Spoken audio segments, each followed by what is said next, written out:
bienvenue sur C0, CZ pour te servir, programme de dingue aujourd'hui. On va parler impôts et je pense que tu vas apprendre pas mal de choses parce que la flat tax, en réalité, en France, elle est pas pour tout le monde. Et il y en a beaucoup de ceux qui vont regarder cette vidéo qui en fait n'en bénéficient pas. Ils sont censés passer par un statut professionnel. Allez, je t'en dis pas plus. On commencera la vidéo évidemment par les actualités, puis on traitera ce sujet qu'il faut vraiment que tu regardes de A à Z parce que tu verras que c'est pas simple du tout. Allez, on y va.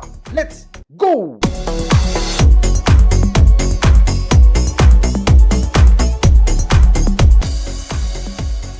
Alors, comme à chaque vidéo, tu le sais, n'oublie pas de t'inscrire sur notre chaîne YouTube et d'activer les cloches de notification afin de recevoir nos vidéos en notification et aussi de pouvoir participer à nos lives 100% interactifs où tu peux donner ton avis, participer, des vidéos où tu es le héros. Alors parlons justement des impôts et c'est loin d'être évident sur le territoire français. Donc comme tu le sais, c'est un régime fiscal évidemment très récent. Il date de la loi de finances pour 2019 du 28 décembre 2018 qui a donc ajouté l'article 150 BH bis du CGI. Bref, désolé, certes un peu technique mais très intéressant. Et donc c'est à partir de ce moment-là qu'on a la flat tax qui correspond à peu près à 30% d'imposition par rapport à la plus-value que vous réalisez. Alors quand je dis que c'est 30% pour la plus-value, c'est si vous êtes considéré particulier parce que pendant cette vidéo, on va regarder si vous êtes particulier. Donc si vous êtes un particulier, la règle est assez simple, bien que les calculs soient ultra complexes, mais ça on pourra le voir dans une autre vidéo. Le fait de détenir des crypto-monnaies ne vous rend pas imposable. En effet, la taxation ne se fait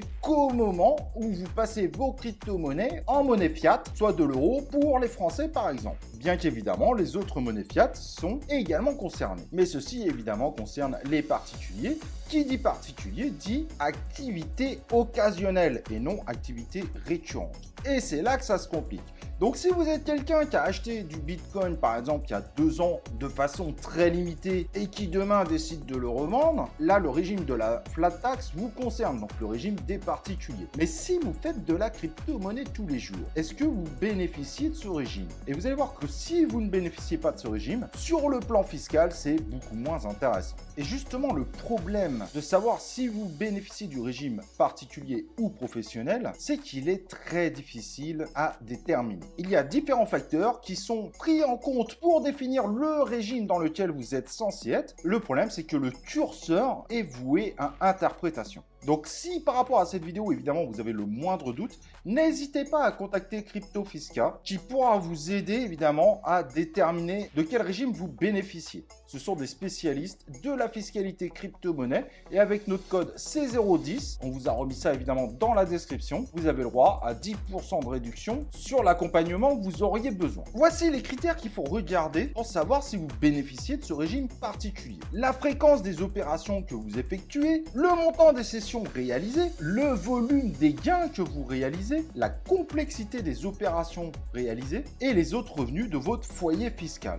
Évidemment, il y a d'autres critères, mais ce sont les critères principaux. Et comme vous le voyez avec ça, c'est pas forcément évident de bien situer. Et du coup, en toute logique, on lit un certain nombre de choses sur Internet qui disent non, vous inquiétez pas, vous êtes un particulier, pour vous c'est la flat tax. Et en fait, les gens se créent une casquette de fiscaliste, sauf qu'ils le sont pas. Je vais vous donner une question à laquelle seul un fiscaliste pourra réellement vous répondre parce que ça dépendra de l'ensemble des facteurs que je vous ai donnés juste avant. Je fais 4-5 trades dans la journée. Suis-je particulier ou suis-je professionnel? Et bien le fait d'être derrière votre téléphone ou votre ordinateur à la maison, voire dans votre canapé en train de siroter un cocktail, ne fait pas forcément de vous un particulier. Et je vais être clair avec vous, moi je ne suis pas un spécialiste de la fiscalité, je ne peux pas répondre à cette question. Les fiscalistes arrivent à répondre à cette question car ils connaissent évidemment les contrôleurs fiscaux et la fiscalité et eux arrivent à savoir à quel moment vous risquez de basculer justement dans le régime professionnel. Donc pour notre particulier, il lui suffira évidemment de calculer la plus-value qu'il a fait dans le courant de l'année et d'y appliquer une taxation de 30% qui comprend 12,8% d'impôt sur le revenu plus 17,2%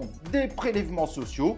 Ceux qui ont déjà bénéficié de dividendes connaissent bien ce régime. Vous pouvez cependant également choisir une autre taxation de la flat tax avec les prélèvements sociaux plus le barème progressif de l'impôt sur le revenu qui, si vous êtes français, vous le savez, va de 0 à 45% selon vos tranches. il y a une rumeur qui dit que si vous faites moins de 305 € de plus-value, vous êtes exonéré d'impôts. Et donc, est-ce que la rumeur des 305 € est valable? Il y a en effet une exonération d'impôts si les gains de cession ne dépassent pas les 305 € pour le courant de l'année. Je sais évidemment, c'est pas simple l'histoire. Mais alors que cache le régime professionnel? Imaginez qu'en fait vous apercevez que vous êtes dans ce régime et vous l'avez compris, c'est fiscalement moins intéressant. Donc ça peut être pas mal de savoir un peu ce qui se cache derrière. Et comme on vous l'a dit, pour savoir si on est dans ce régime professionnel, il faut voir tous les faisceaux d'indices et c'est la globalité qui vous permettra de le savoir. Mais honnêtement, quand on n'est pas fiscaliste, si par exemple vous faites de la crypto-monnaie, c'est très difficile justement de savoir se situer.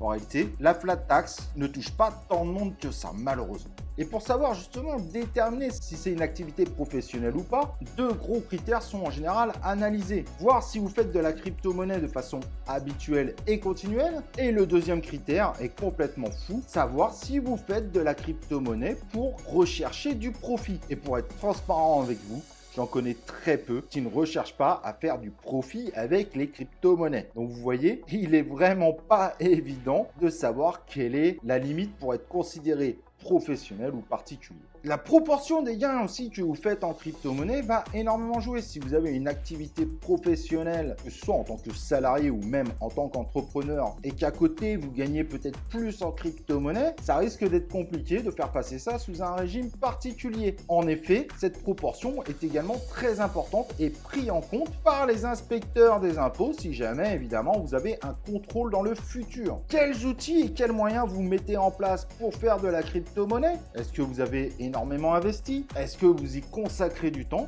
Et ça, c'est également un facteur très important qui va être scruté. Le volume des opérations que vous effectuez, la fréquence des opérations, le nombre d'exchanges sur lequel vous vous êtes inscrit, le type d'actifs que vous avez acheté et évidemment les gains réalisés. Un petit exemple, si vous avez acheté 50 000 € de crypto-monnaie il y a 5 ans et si aujourd'hui vous vous retrouvez avec l'équivalent d'1 million d'euros, vous êtes considéré professionnel si évidemment vous avez réalisé une série d'opérations permettant d'identifier par exemple des difficultés des opérations, des complexités d'opérations, voire l'utilisation d'un grand nombre d'exchanges. En revanche, si vous avez investi ces 50 000 € il y a 5 ans, mais que vous n'avez rien touché, vous n'avez fait aucune opération, dans ce cadre-là, même si aujourd'hui vous avez l'équivalent d'1 million d'euros, vous êtes considéré particulier. Donc vous voyez, tout dépend de comment vous faites de la crypto-monnaie. Et c'est là que ça se complique. Mais alors si je suis considéré professionnel, mais que dois-je faire? Et ça, c'est une véritable question complexe. 1.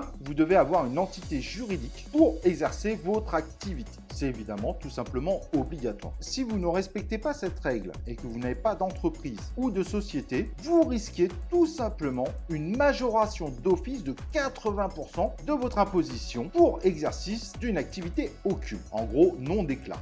Si du coup ils estiment que la fraude dépasse les 100 000 €, sachez qu'il y a un risque de poursuite pénale à la suite. Mais donc au niveau imposition, cela va donc dépendre évidemment de la forme juridique que vous allez choisir. En cas de société de personnes ou d'entreprise individuelle, les traders seront donc sous le régime des bénéfices industriels et commerciaux. Et donc vous serez soumis à une imposition au barème progressif, donc de 0 à 45%. En n'oubliant pas évidemment de rajouter 17,2% pour les régimes sociaux. En revanche, si vous créez une société qui, elle, est soumise à l'IS, tout simplement, ceux qui ont déjà monté une SASU, par exemple, connaissent très bien le concept. Jusqu'à 38 120 €, vous êtes soumis à l'IS à la hauteur de 15% et au-delà de 25%. Et après, évidemment, ça va varier selon si vous êtes salarié de votre entreprise ou si vous récupérez que de la dividende. Si vous récupérez de la dividende, ensuite, vous êtes encore soumis à la flat tax, qui, elle, évidemment, s'appliquera sur les bénéfices que vous allez récupérer en dividende. En tant que salarié, bien évidemment, vous serez soumis au régime salarié. Après, évidemment, vous pouvez également faire un mix entre les deux pour optimiser fiscalement. Cependant, ce n'est pas le sujet de cette vidéo. Si vous voulez en savoir plus sur l'imposition des entreprises, n'hésitez pas à aller vous renseigner. C'est au final très classique. Voilà, c'est pourquoi je vous recommande de faire très attention. Beaucoup pensent qu'ils sont particuliers et qui sont soumis à la flat tax. Alors d'autres pensent qu'ils sont juste pas imposés quand ils utilisent leur carte Binance. C'est évidemment complètement faux, mais en fait, c'est beaucoup plus complexe que ça. Donc, si vous commencez à avoir des bons bails en crypto-monnaie et ou que vous n'êtes pas sûr du tout du régime auquel vous dépendez, je vous recommande fortement de faire appel à un fiscaliste comme Crypto Fiscal qu'on vous recommande, car c'est une question en réalité ultra complexe. Et comme vous l'avez vu, si jamais vous êtes considéré professionnel et que en plus au final vous êtes sur une fraude considérée au-delà de 100 000 euros, et en réalité ça peut aller assez vite, vous risquez même d'avoir des problèmes au niveau du pénal. Donc voilà, j'espère que ça n'a pas été trop complexe. J'ai fait de mon mieux pour essayer de simplifier au maximum avec l'aide évidemment de Crypto Fiscal. N'hésite pas évidemment à poser tes questions en commentaire, j'y répondrai évidemment si je peux le faire. N'oublie pas le like sur cette vidéo et nous on se retrouve pour une prochaine vidéo complète de C0.